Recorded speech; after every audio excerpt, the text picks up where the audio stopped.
बिस्मिल्लाहिर्रहमानिर्रहीम। अस्सलाम वालेकुम डियर स्टूडेंट्स, मैं हूं आपका बायोलॉजी इंस्ट्रक्टर उबैदुर रहमान बेग। हमने बच्चों जो एसएलओ स्टार्ट किया था लास्ट टाइम, उसमें हमसे एग्जांपल्स मांगी गई थी कि किस तरह साइंस जो है ये कोलैबोरेटिव फील्ड है जिसमें इंटरडिसिप्लिनरी रिसर्चर्स जो है ये मिल के काम करते हैं। तो आइए आज हम एग्जांपल स्टार्ट करते हैं।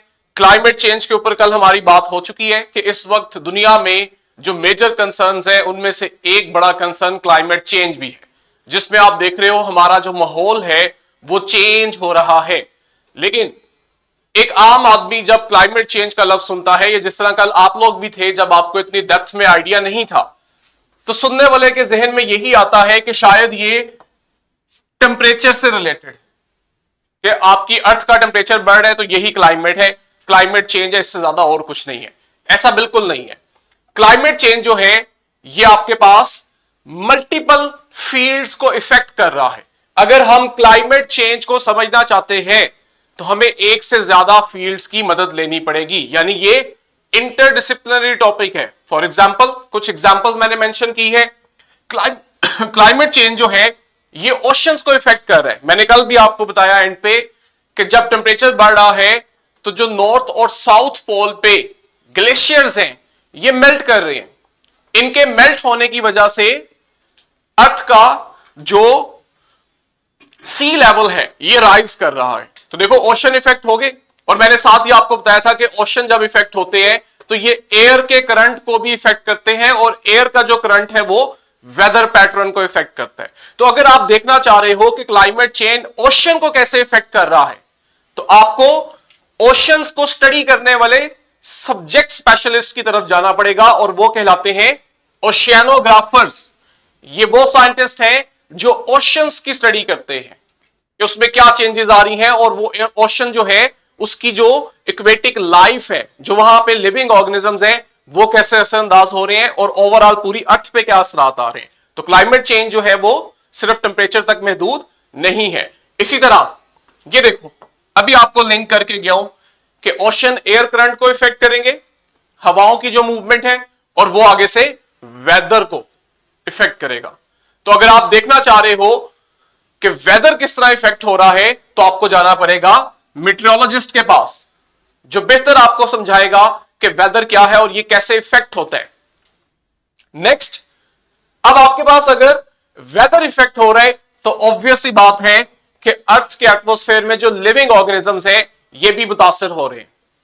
अगर आप ये देखना चाहते हो कि क्लाइमेट चेंज लिविंग ऑर्गेनिजम्स पे कैसे असरअंदाज हो रहा है, तो आपको बायोलॉजिस्ट की तरफ जाना पड़ेगा। एक बायोलॉजिस्ट जो है ये हमें बेहतर बता सकता है कि लिविंग ऑर्गेनिज्म जो है उन्हें किस तरह का माहौल चाहिए, और अगर क्लाइमेट चेंज की वजह से वो माहौल चेंज हो रहा है तो उन पे क्या असरात आ रहे हैं। ठीक है, कल मैंने आपको एग्जांपल दी थी कि जब ओशन लेवल बढ़ जाएगा, जो कि हमें खदशा है, तो हम देखेंगे कि बहुत सारे जो हमारी मेजर सिटीज हैं वो पानी के नीचे आ जाएंगी। अब हम लिविंग ऑर्गेनिज्म उससे इफेक्ट हुए। ठीक है, इसी तरह क्लाइमेट चेंज जो है इसमें जब टेम्परेचर बढ़ रहा है तो हम देख रहे हैं पूरी दुनिया के अंदर कि अक्सर जंगलात में कुदरती तौर पे आग लग जाती है। ठीक है, अगर आप लोगों ने पाकिस्तान में भी न्यूज में तवज्जो दी हो तो लास्ट डेज में पिछले 1-2 मंथ में ये न्यूज चली थी कि जो मारगला हिल्स है इस्लामाबाद की, वहां पे भी फायर हुई है। 1 साल पीछे चले जाओ, ऑस्ट्रेलिया के अंदर हुई है, अमेज़न जंगल्स के अंदर हुई है। ये सब कुदरती तौर पे हो रहा है, मैन मेड नहीं है। ठीक है, तो बहुत सारे जो इवेंट्स हैं वो क्लाइमेट चेंज की वजह से लिविंग ऑर्गेनिजम्स को इफेक्ट कर रहे हैं। जब किसी फॉरेस्ट के अंदर फायर होती है तो आप देखते हो कि वहां का जो इकोसिस्टम है वो डिस्टर्ब होता है। इकोसिस्टम डिस्टर्ब होने का मतलब है वहां जो लिविंग ऑर्गेनिज्म रह रहे हैं उनका माहौल, उनका एनवायरमेंट, उनके रहने की जगह मुतासर हो रही है। ठीक है, और लास्ट पे अगर हम देखें तो हमें जरूरत पड़ती है सोशियोलॉजिस्ट की। सोशियोलॉजिस्ट जो है वो ह्यूमंस को फोकस करते हैं, वो स्पेसिफिकली देखते हैं कि ये जो क्लाइमेट चेंज आ रहा है इसमें हमारा कितना रोल है, हम एनवायरमेंट को किस हद तक मुतासर कर रहे हैं। और आप लोग सबको पता है कि अगर देखा जाए क्लाइमेट चेंज में सबसे ज्यादा और वाहिद अगर किसी का रोल है तो वो हम ह्यूमंस खुद हैं। हम क्या कर रहे हैं, अपने रहने के लिए जगह हासिल करते हैं और उसको जगह को कहां से लेते हैं? फॉरेस्ट को डिस्ट्रॉय करके, जिसे हम डिफॉरेस्टेशन कहते हैं। हमारी ट्रांसपोर्ट के जो मीन्स हैं, जराए हैं, वो पहले से बहुत बेहतर हो गए हैं। आज हम गधा गाड़ी, बैल गाड़ी की बजाय व्हीकल्स यूज करते हैं, और वो व्हीकल्स जो हैं वहां से आपके पास जो स्मोक निकलता है उसमें हैवी मेटल्स होते हैं जो हमारे एनवायरनमेंट को बैडली इफेक्ट करते हैं, हमारी एयर को पोल्यूट करते हैं। हम इंडस्ट्रीज रन करते हैं। इंडस्ट्रीज रन क्यों करते हैं? ताकि उनसे ऐसे प्रोडक्ट लें जो हमारे लिविंग स्टैंडर्ड को बेहतर करें। लेकिन जहां हम अपना लिविंग स्टैंडर्ड बेहतर कर रहे हैं, वहीं हम इंडस्ट्री से ऐसा वेस्ट रिमूव करते हैं जिसमें टॉक्सिक केमिकल्स होते हैं, और वो टॉक्सिक केमिकल्स या तो हमारी एयर के अंदर जा रहे हैं या फिर आपके एक्वेटिक इकोसिस्टम, पानी के अंदर जा रहे होते हैं, बह के दरियाओं के अंदर, और वो वहां की लाइफ को इफेक्ट करते हैं। और वो पानी अगर ह्यूमन कंज्यूम करता है तो ह्यूमन को भी इफेक्ट करते हैं। तो सोशियोलॉजिस्ट हमें बताएगा कि हमारी एक्टिविटीज एनवायरनमेंट को किस तरह से असरअंदाज कर रही हैं। ये सब जब आप पढ़ोगे तो आपको समझ आएगी कि क्लाइमेट चेंज असल में है क्या। और इसे पढ़ने के लिए हमें अगेन, जो हमारा एसएलओ कहता है, हमें इंटरडिसिप्लिनरी रिसर्चर्स की जरूरत है। ऐसे लोग चाहिए जो डिफरेंट फील्ड्स के सब्जेक्ट स्पेशलिस्ट हों, फिर हमें इसकी समझ आएगी। आइए एनिमेशन की तरफ चलते हैं। आप लोगों को अब यही बात थोड़ी और अच्छी विजुअल रिप्रेजेंटेशन के साथ एनिमेशन से समझाता हूं। एनिमेशन में जो हम पढ़ेंगे ये एक्स्ट्रा चीज है। इसका मकसद सिर्फ और सिर्फ आपकी इंफॉर्मेशन में इजाफा करना है। यह आपको बोर्ड में नहीं पूछा जाएगा, लेकिन चूंकि इसी सोसाइटी में रहते हैं तो हमें यहां के इश्यूज से भी अच्छे से वाकिफ होना चाहिए। ये देखो, ये आपके पास एक लैंड है। अगर हम शुरू से देखें, आपके पास स्टार्ट में आप देखोगे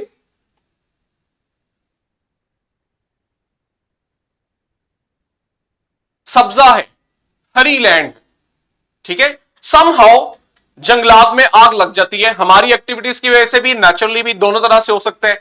अगर बहुत बड़े पैमाने पे आप देखो एक जगह पे आग लग गई है तो क्या होगा? उस जगह पे जंगलात खत्म होंगे और आपके पास सिंपल जो है वो अर्थ अपीयर होगी। अब बजाहिर हमें लगेगा कि ये बड़ी अच्छी चीज है, हमारे पास एक प्लेन सॉइल का पीस आ गया जिसमें हम अपनी एक्टिविटीज करेंगे, अपनी मर्जी के प्लांट्स ग्रो कराएंगे, इंडस्ट्री ग्रो करवाएंगे, अपने रहने के लिए उस जगह को यूज करेंगे। तो जाहिर ऐसे ही लग रहा है कि हमारे इस्तेमाल में आ रही है जमीन। लेकिन एक वक्त आएगा जब आप ये एक्टिविटी बहुत ज्यादा करोगे तो वहां पे बिल्कुल भी सब्जा मौजूद नहीं रहेगा और सॉइल जो है वो डिस्टर्ब हो जाएगी, जिसकी वजह से हम कहेंगे हमारी सॉइल अब इनफर्टाइल हो चुकी है। इनफर्टाइल सॉइल का मतलब है कि ये अब यहां पे प्लांट्स की ग्रोथ को सपोर्ट नहीं करेगी, और अगर प्लांट्स की ग्रोथ को सपोर्ट नहीं कर रही तो आप, इसका मतलब है वहां पे फूड अवेलेबल नहीं है। फूड अवेलेबल नहीं है तो इसका मतलब है ना हमें फूड मिलेगा और ना वहां पे दूसरे एनिमल्स ग्रो कर सकते हैं, जिसकी वजह से आप देखोगे उस सारे एरिया में लाइफ नापैद हो जाएगी, कम हो जाएगी। तो बजाहिर जो चीज हमें अपनी बेहतरी में अच्छी लग रही थी, लॉन्ग टर्म अगर हम देखें तो वो इकोसिस्टम को डिस्ट्रॉय कर रही होती है। क्या रीजन हो सकती हैं क्लाइमेट चेंज की? ह्यूमंस जो हैं वो डिफॉरेस्टेशन क्यों कर रहे हैं? हमें क्यों जरूरत पड़ रही है कि हम जंगलात को काट रहे हैं? उसकी वजूहात है। एक तो हमें वहां से वुड चाहिए, जंगलात से जो हमें लकड़ी मिलती है हम उसे अपने इस्तेमाल में लाते हैं, फायर के लिए या आपका जो फर्नीचर है उसके इस्तेमाल में, एक वजह यह भी है। दूसरा, हम उस जगह को जहां पे जंगलात थे उसे काट के वहां अपने लिए मवेशी पालते हैं ताकि उससे हम फूड हासिल कर सकें, मिल्क हासिल कर सकें, ठीक है, बटर हासिल कर सकें। तीसरी वजह क्या हो सकती है? कहते हैं अगर आपने दो सिटीज को कनेक्ट करना है, फॉर एग्जाम्पल दो शहर हैं और आप उन्हें जोड़ना चाहते हो, बीच में आपके पास है कोई जंगल, फॉरेस्ट, तो आपको कनेक्ट करने के लिए एक रोड चाहिए। आप क्या करोगे? जंगल को काटोगे ताकि वहां पे रोड कंस्ट्रक्ट कर सको। इसलिए भी आप बाजुकात फॉरेस्ट डिस्ट्रॉय करते हो, या बाजुकात वो कह रहा है नेचुरली वहां पे फायर आ जाती है, ठीक है। करते क्या है हम?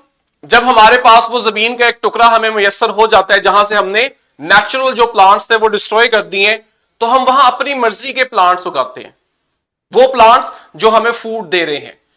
लेकिन इस सारे प्रोसेस में नुकसान क्या हो रहा है कि वो जो नेचुरल फॉरेस्ट होता है ना, उसमें बायोडाइवर्सिटी बहुत होती है। बायोडाइवर्सिटी हम कहते हैं जहां पे बहुत सारी वेराइटीज रहती हैं लिविंग ऑर्गेनिज्म की। अब आपने उस फॉरेस्ट को डिस्ट्रॉय करके अगर कुछ हिस्से पे अपनी मर्जी के प्लांट्स उगा भी लिए होते हैं तो उनमें बायोडाइवर्सिटी नहीं होती। अगर आप फर्ज करो किसी एक पौधे की फसल उगा रहे हो तो उसमें एक ही स्पीशीज होगी। अगर आप गंदम उगा रहे हो तो गंदम के ही प्लांट है, बायोडाइवर्सिटी नहीं होगी। तो इस तरह से हम अपने इकोसिस्टम को डिस्ट्रॉय कर रहे हैं, जो कि क्लाइमेट चेंज की वजह बन रहा है। असर क्या आता है इसका, नतीजा क्या होता है? नतीजा ये होता है, ये देखो, एक तरफ आपके पास नेचुरल इकोसिस्टम है, कुदरती माहौल है जिसको इंसानों ने नहीं छेड़ा हुआ। यहां आप देखोगे आपके पास प्लांट ज्यादा होंगे, फोटोसिंथेसिस ज्यादा होगी, ऑब्वियस सी बात है। क्लाइमेट यहां का बेहतर रहेगा क्योंकि प्लांट से एवेपोरेशन होती है। एवेपोरेशन की वजह से आप देखते हो हवा में नमी ज्यादा होती है। हवा में जहां नमी ज्यादा हो वहां बारिश होने के चांस ज्यादा होते हैं। जहां बारिश ज्यादा होती है वहां का टेम्परेचर बहुत नहीं बढ़ता, कंट्रोल रहता है। ठीक है, तो ये सब चीजें आपको मिलेंगी एक नेचुरल इकोसिस्टम में, जिसे आप फॉरेस्ट भी कह सकते हो। दूसरी तरफ आपने क्या किया, जंगलात का एक बहुत बड़ा हिस्सा अपने इस्तेमाल में ले आए और वहां पे जो फॉरेस्ट है उसे डिस्ट्रॉय कर दिया है। असरात क्या है? प्लांट्स की तादाद कम हुई, फोटोसिंथेसिस कम हुई, वहां पे डाइवर्सिटी ज्यादा नहीं है, ज्यादा वैरायटी नहीं है ऑर्गेनिजम्स की, बहुत थोड़े ऑर्गेनिज्म आपको नजर आएंगे। यूजुअली कौन से होंगे? हम ह्यूमन होंगे या जो हमने आगे से मवेशी पाले हुए हैं या जो एक या दो प्लांट की हम फसल उगा रहे हैं, मोस्टली आपको यही ऑर्गेनिज्म मिलेंगे। ठीक है, प्लांट्स ना होने की वजह से क्या होगा, आपके पास ट्रांसपायरेशन, पानी की नमी की कमी हो जाएगी, बारिश कम होगी, बारिश कम होगी, टेम्परेचर ज्यादा होगा, टेम्परेचर ज्यादा होगा, खुश्की ज्यादा होगी, वहां के माहौल में पानी कम होगा। तो ये हमारी एक्टिविटी की वजह से इकोसिस्टम के ऊपर, एनवायरनमेंट के ऊपर असरात आए और वो असरात जो है वो नेगेटिव है, बुरा इंपैक्ट आया हमारी एक्टिविटी की वजह से। ठीक है, ग्लोबली अगर हम देखें तो ये आपके पास दुनिया का खित्ता है। आई डोंट नो आपको कंटिनेंट्स का आइडिया है या नहीं, किसी को याद है कंटिनेंट्स? मुझे कोई बता सकते हैं स्क्रीन के ऊपर कितने कंटिनेंट्स नजर आ रहे हैं और इनका नाम क्या है? 7 कंटिनेंट्स हैं। यहां कितने नजर आ रहे हैं स्क्रीन में? ये कितने हैं? 2 हैं। कौन कौन से हैं? South Africa, Africa and north America. अच्छा, यानी कि एक तरफ अफ्रीका है और एक तरफ अमेरिका है, नॉर्थ। और अफ्रीका आपको इसलिए लग रहा है कि नीचे वाले की शेप अफ्रीका जैसी है, ऐसी है जोहा? Yes sir. तो ये क्या है? ये साउथ एशिया। ये साउथ एशिया कौन सा है? साउथ एशिया तो इंडिया पाकिस्तान को कहते हैं, बांग्लादेश को। ये आपके पास है साउथ अमेरिका, ठीक है, और ऊपर आपके पास है नॉर्थ अमेरिका, जहां पे वो फेमस कंट्री है USA, United states of America, और ऊपर कनाडा है। तो ये आपके पास नॉर्थ अमेरिका है कंटिनेंट, और इसके नीचे आपके पास साउथ में साउथ अमेरिका है। अब ये साउथ अमेरिका है ना, ये दुनिया के एनवायरनमेंट के लिए बड़ा इंपॉर्टेंट है। उसकी वजह ये कि यहां दुनिया का सबसे बड़ा रेन फॉरेस्ट है। कोई बता सकता है इस फॉरेस्ट का नाम? ये देखो, स्पेशली जिसको उसने डार्क रेड किया हुआ है, यहां पे आपके पास दुनिया का सबसे बड़ा रेन फॉरेस्ट है। किसी को पता है? अमेज़न। Very good, Amazon. ठीक है, जियोग्राफिक के ऊपर जो डॉक्यूमेंट्रीज होती है लाजमी देखा करो। ये जो अमेज़न है, ह्यूमन एक्टिविटीज की वजह से ये डिस्ट्रॉय हो रहा है, और अमेज़न डिस्ट्रॉय होने का मतलब है कि पूरी दुनिया का एनवायरनमेंट जो है वो मुतासिर हो रहा है। जहां पे ज्यादा डार्क रेड कलर है, इसका मतलब है वो खित्ता ज्यादा ह्यूमन एक्टिविटीज की वजह से मुतासिर हुआ है, वहां का एनवायरनमेंट ज्यादा डिस्टर्ब है। ठीक है, जहां पे कम रेड है कलर, वो कम हुआ है लेकिन हो रहा है। अब जरा देखो, यहां से हम चलते हैं, आपके पास ये रहा ऑस्ट्रेलिया, यहां पे ये इंडोनेशिया है। इंडोनेशिया जो है, इसके पास भी बहुत बड़े फॉरेस्ट हैं। ठीक है, अमेज़न जो है, उसके बाद जो बड़े रेन फॉरेस्ट है वो हमें इंडोनेशिया में मिलते हैं। तो ऑब्वियस सी बात है, इंडोनेशिया में भी ह्यूमन एक्टिविटीज की वजह से फॉरेस्ट डिस्ट्रॉय हो रहे हैं। किसी को पता है कि इंडोनेशिया जो है आबादी के लिहाज से सबसे बड़ी मुस्लिम कंट्री है? सुना हुआ है ना, वो ये इंडोनेशिया है। अब ऊपर अगर आप आओ तो यहां पे आपके पास आई थिंक सो कम्बोडिया है, यहां पे मुतासिर हो रहे हैं। ये जो देख रहे हो ना, ये इंडिया और पाकिस्तान है, दैट इज साउथ एशिया। ठीक है, और यहां पे अगर हम आए तो ये अफ्रीका है। हम सबको आइडिया है कि अफ्रीका जो है वो वहां पे जंगलात बहुत ज्यादा है। ठीक है, अब ये वो दुनिया के हिस्से हैं जहां पे हमारी एक्टिविटीज की वजह से फॉरेस्ट डिस्ट्रॉय हो रहा है, नेचुरल इकोसिस्टम डिस्ट्रॉय हो रहा है, और इसका इंपैक्ट पूरी दुनिया पे आ रहा है। ये बहुत बड़ा इंपैक्ट है। ठीक है, शायद ही ह्यूमन एक्टिविटीज कुछ ऐसी होंगी जो पूरी दुनिया को अपने असर में लेती हैं, जिनमें से एक क्लाइमेट चेंज भी है। आई होप आपको ये टॉपिक, ये कंसेप्ट बहुत अच्छे से समझ आया होगा। वापस आओ स्लाइड की तरफ। अगला कोई क्वेश्चन है यहां तक तो पूछ लो, या कल कोई क्वेश्चन दिया था अभी तो याद करवा दो, नहीं तो आगे चले।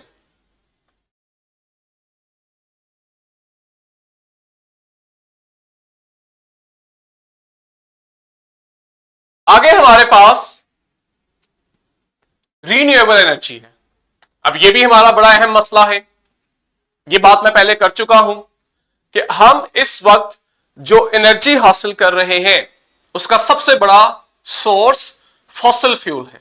ये जो आप पेट्रोल यूज कर रहे हो, कोयला यूज कर रहे हो, गैस यूज कर रहे हो, ये आपके पास फॉसिल फ्यूल है।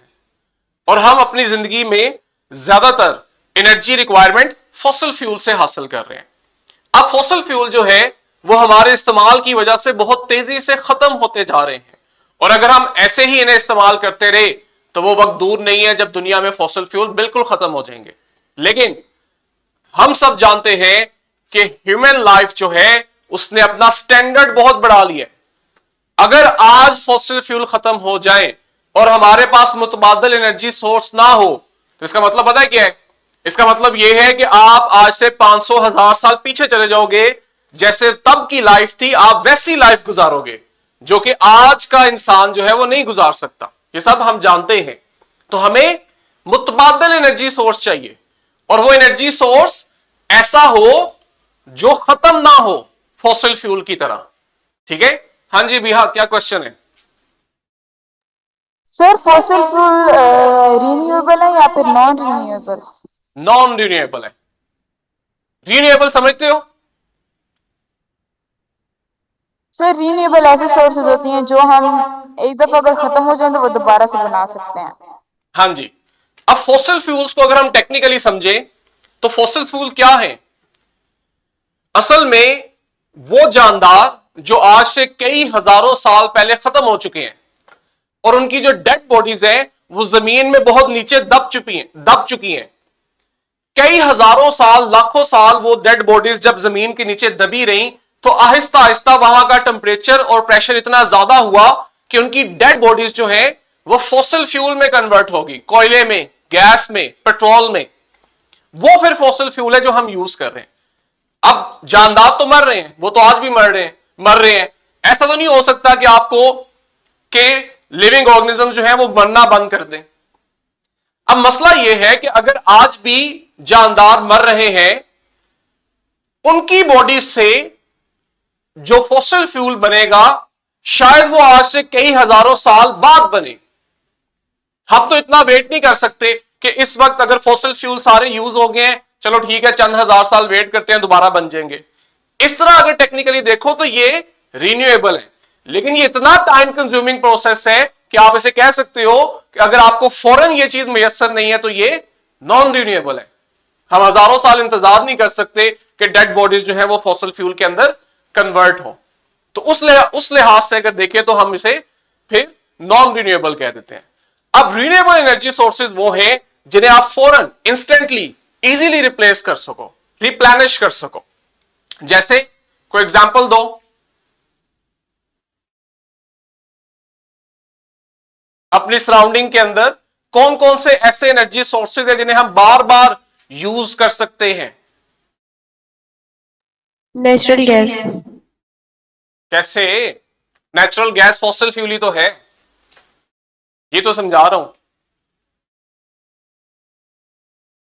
हाँ जी जोहा, हाँ जी बोलो अभी। हाँ वुड। दोबारा बोलो, आवाज क्लियर नहीं है। वुड वुड लकड़ी। तो वो कहां से आएगी? प्लांट से। तो हम तो उन्हें डिस्ट्रॉय कर रहे हैं डिफॉरेस्टेशन के अंदर। एक तो वक्त नहीं फिर आएगा, दोबारा भी तो देख सकते हैं। चलो अभी गेस कर लेते हैं। फर्ज करो आपके पास 10 प्लांट हैं जो फुली ग्रो किए हुए हैं, ठीक है, यस और आप कहती हो मैंने इनकी वुड यूज करनी है एनर्जी के लिए।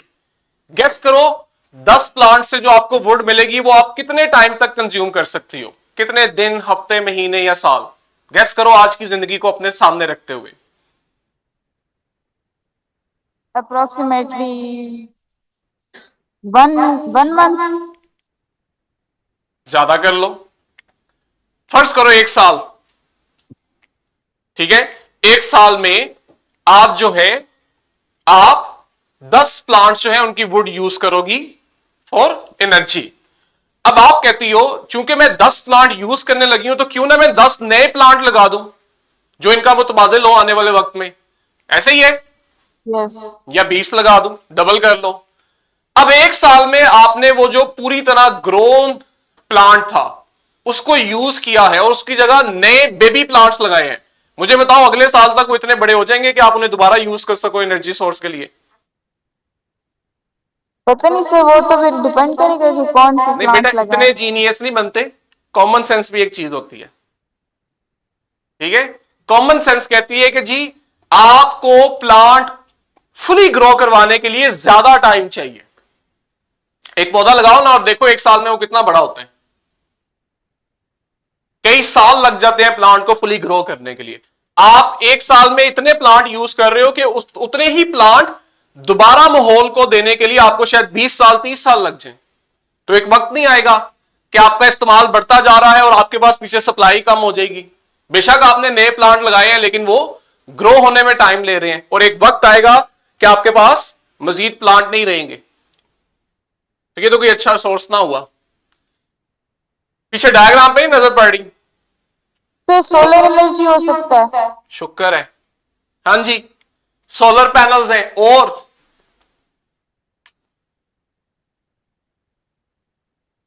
विंड ट्रेडमिल्स नहीं देखी, और बहुत सारे सोर्सेज हैं।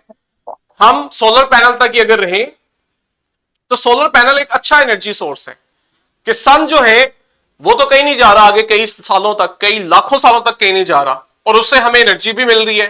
तो क्यों ना हम इस एनर्जी को अपनी एनर्जी रिक्वायरमेंट के लिए यूज करें। मसला यह है कि सन से जो एनर्जी आ रही है हम इसे डायरेक्ट यूज नहीं कर सकते, हमें फिर इंटरडिसिप्लिनरी रिसर्चर्स, डिफरेंट सब्जेक्ट के साइंटिस्ट चाहिए जो हमें ये एनर्जी इस्तेमाल में लाके दे सके। कौन कौन से चाहिए? हमें फिजिसिस्ट चाहिए। फिजिसिस्ट जो है वो सनलाइट की प्रॉपर्टी को सबसे ज्यादा बेहतर समझते हैं, वो बेहतर बता सकते हैं कि सनलाइट जो है इसको किस तरह से हम कन्वर्ट कर सकते हैं इस एनर्जी में जिसे हम यूज कर सकें।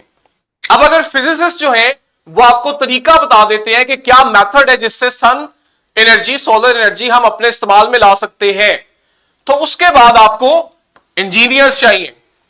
इंजीनियर्स आपको वो सिस्टम बना के देंगे, बैटरीज बना के देंगे जहां पे आप सनलाइट को कन्वर्ट करके स्टोर करोगे एनर्जी की शक्ल में, ठीक है।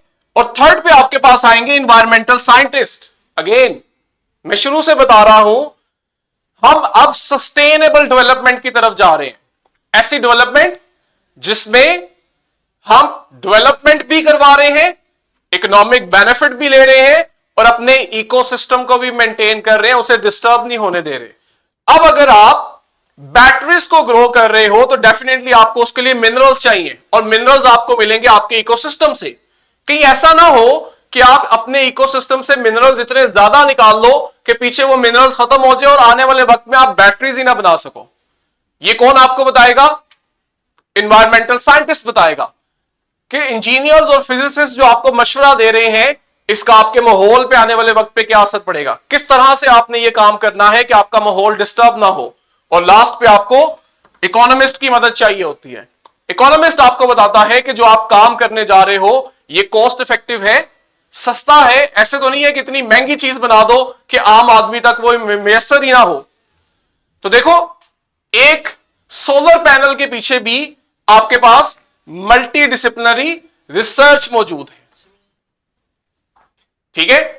तो इस तरह से हम साइंस में डिफरेंट साइंटिस्ट जो है उनकी मदद लेते हैं।